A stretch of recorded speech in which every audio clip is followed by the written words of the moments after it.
일본 애니메이션에 관심이 있다면 한 번쯤 보셨을 법한 일격필살의 검사들이 있습니다. 예를 들면 은혼의 이케다 가문이나 지옥낙의 사기리 같은 인물이죠.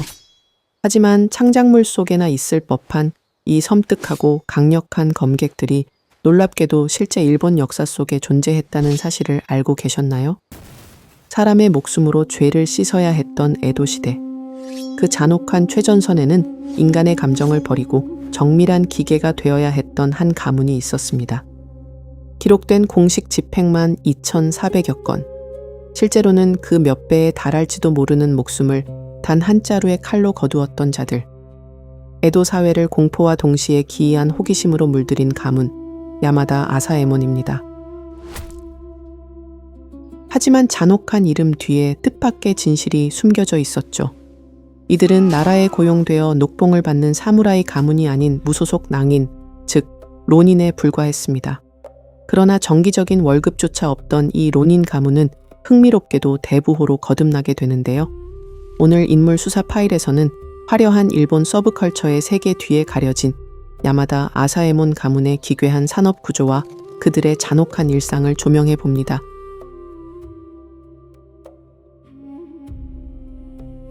이야기는 에도 초기 쇼군과 다이묘들이 소유한 명검의 절상력을 시험하던 전문 시험관들로부터 시작됩니다.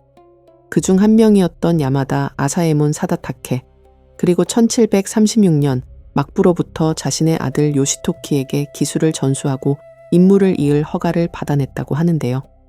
이로써 야마다 아사에몬이라는 세습명이 탄생하며 약 200년간 이어질 참수 집행 가문의 막이 열리게 됩니다. 사실 이들의 공식적인 가업은 좀 전에 말씀드렸다시피 도검의 성능 시험관이었는데요. 그렇다면 정작 에도 시대 극형 집행을 담당했던 사람은 누구였을까요? 바로 관청의 하급 관리들로 순번에 따라 임무에 동원되었다고 합니다. 하지만 인간의 목에는 단단한 경추뼈와 수많은 조직이 지나가기 때문에 어떠한 이유에서든 형 집행을 끝내는 것은 극도의 숙련이 필요했죠. 정확한 마디를 노리지 못하면 죄인은 참혹한 고통에 몸부림치고 현장은 난장판이 되기 일쑤였으니까요. 심지어 규정상 검을 휘두르는 횟수는 3번을 넘길 수 없었고 규정을 떠나서라도 그 고통은 이루 말할 수 없는 것이기에 비록 죄인이라 할지라도 고인에 대한 예를 지켜야 한다는 인식은 담당 관리들에게 굉장한 심적 부담으로 다가왔을 겁니다. 그러다 보니 검을 다루는 기술이 좋았던 야마다 가문에게 형 집행을 의뢰하게 되는데요.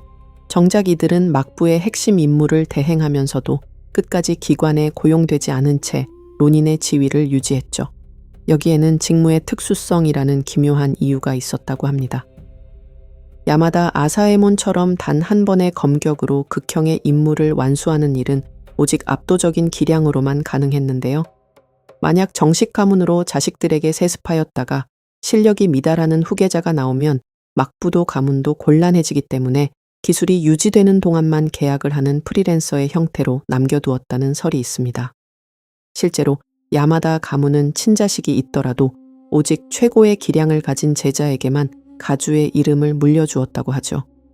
그 결과 대대로 가주가 된 인물 가운데 혈육으로 이어진 사람은 아버지에게 직접 가문을 물려받은 2대 가주 요시토키를 제외하면 8대 가주 요시토요와 친동생이자 그의 대행을 했던 요시우사뿐이었습니다.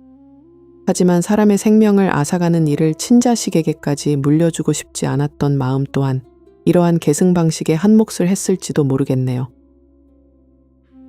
그럼 극한의 임무를 떠안은 이들은 과연 얼마의 대가를 받았을까요?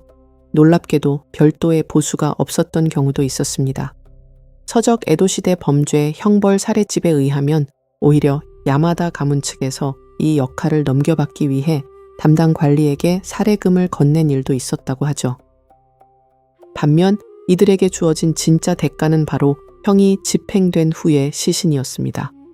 시신 독점권을 쥐고 있었던 야마다 가문이 인체를 이용해 칼의 성능을 시험할 수 있었던 만큼 명검의 가치를 인정받으려는 수많은 다이묘와 무사들이 그들을 찾아왔는데요.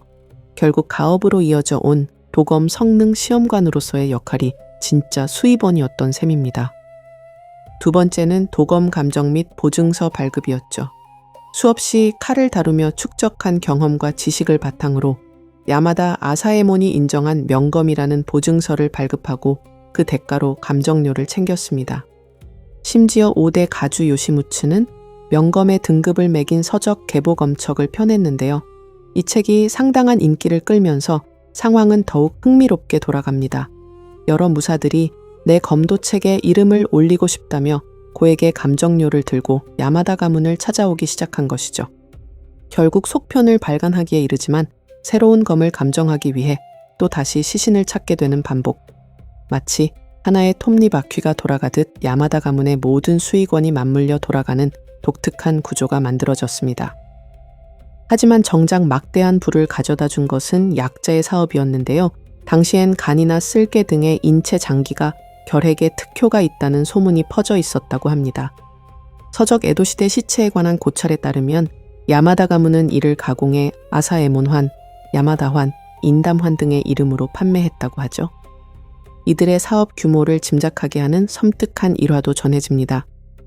어느 날 저택에 묵게 된 지인이 밤새 뚝뚝 떨어지는 빗방울 소리를 듣고 다음 날 밖을 확인해보니 마루가 어둡게 물든 채 처마 밑에서 건조되고 있던 약재의 원료들을 보고 경악했다는 기록이 있는데요.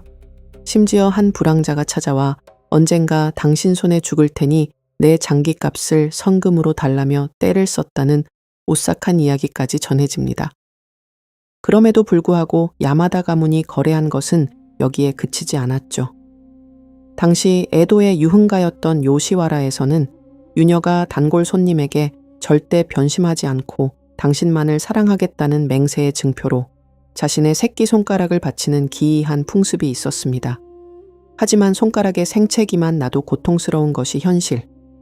마찬가지로 앞서 언급한 서적, 에도시대 시체에 관한 고찰에 따르면 야마다 가문은 이 틈을 파고들어 고인이 된 죄수의 새끼손가락을 암암리의 유녀들에게 넘기기도 했다고 합니다. 그들이 이렇게 쌓아 올린 재산은 3만에서 4만석 규모로 당시 기준에선 다이묘와 맞먹을 수준이었다고 하죠. 이렇듯 말 못할 부수입이 많았기 때문에 야마다 가문은 기관의 소속으로서 국가의 규율에 묶일 수 없었는지도 모릅니다. 그렇다고 이들이 죄책감조차 없는 장사꾼이었던 것은 아니었는데요. 자신들의 손에 쓰러져간 죄인들의 넋을 기리기 위해 벌어들인 재산을 아낌없이 사용했다고 하죠. 동시에 형을 집행할 때 역시 죄인의 넋을 기리기 위해 문예를 배워 대부분의 가주가 시인으로 활동하기도 했습니다. 하지만 영원할 것 같았던 야마다 아사에몬 왕국도 시대의 거센 변화 앞에서는 무너져 내릴 수밖에 없었는데요. 메이지 유신으로 막부가 무너지고 새로운 국가 체제가 들어서면서 수백 년간 이어져 온 일본의 전통 역시 흔들리기 시작했습니다. 하지만 당시 8대 가주 요시토요와 그의 동생 요시우사는 메이지 정부 초기까지 형 집행을 담당했죠. 야마다 아사에몬 요시우사. 이 이름은 제 채널의 앞선 영상에서도 등장했는데요. 바로 메이지 시대 최고의 악녀라고 불렸던 다카하시 오덴의 마지막을 담당했던 인물입니다. 형 집행이 되는 순간까지 연인 이치타로의 이름을 부르며 저항했던 탓에 요시우사는 3번의 시도 끝에 임무를 완수할 수 있었고 오로지 단 한 번의 일격만이 허용되었던 그들의 기준에서 이 사건은 명백한 실패로 남을 수밖에 없었습니다. 하지만 가문의 몰락을 재촉한 것은 시대의 변화였는데요.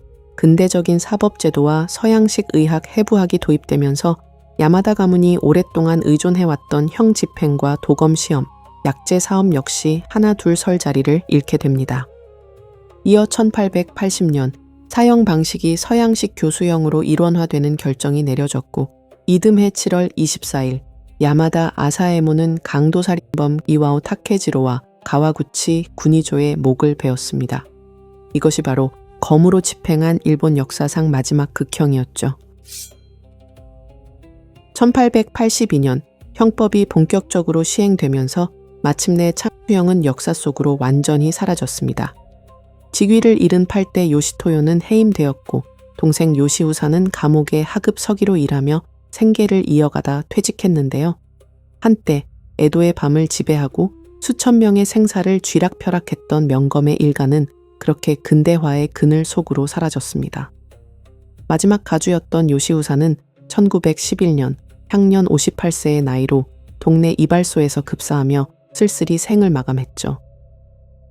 하지만 흥미롭게도 요시우사의 경우 비교적 근대에 활동했던 인물이었던 만큼 메이지 시대 사람들의 담화가 실려 있는 서적 메이지 백화에 본인의 생생한 기록이 남아 있습니다. 제가 바로 8대 야마다 아사에몬 요시우사입니다. 가업 탓에 세상의 시선은 늘 왜곡되어 있었으나 살육을 즐겨 칼을 쥔 적은 결코 없습니다. 진실을 묻는다면 가감없이 들려드리겠습니다. 겨우 12살에 아버지 요시토시를 따라 형장에 들어선 이래 17년 동안 형을 집행했습니다. 내 손에서 이 비극적인 가업이 끝난 것은 실로 다행스러운 일입니다. 무수한 오해를 바로잡고 싶던 차에 뜻깊은 기회가 닿았군요. 17에는 구모이 다스오를 처형했고 이듬해 18에는 반폭풍으로 불린 하라다 키누를 베었습니다. 기백이 넘치던 26에는 다카하시 오덴과 시마다 이치로의 목을 거두었습니다. 결국 형제 중 가장 수많은 생을 베어낸 이는 저였습니다. 히라카와초에 있던 우리 저택에 원귀가 들끓는다는 흉흉한 소문이 예부터 자자했지요. 가문이 짊어진 업보를 생각하면 세간에서 그리 수군대는 것도 무리는 아닙니다. 허나 아쉽게도 나는 평생 그 흔한 귀신 그림자조차 마주친 적이 없습니다. 12살에 형장에 발을 들이고 15에 정식으로 허가를 받아 검을 쥔 이래 어림잡아 300명이 넘는 이들의 숨을 끊었습니다. 만약 그 원혼들이 죄다 나를 물어뜯으려 달라붙었다면 내 목숨이 100개라도 진작에 거덜났겠지요.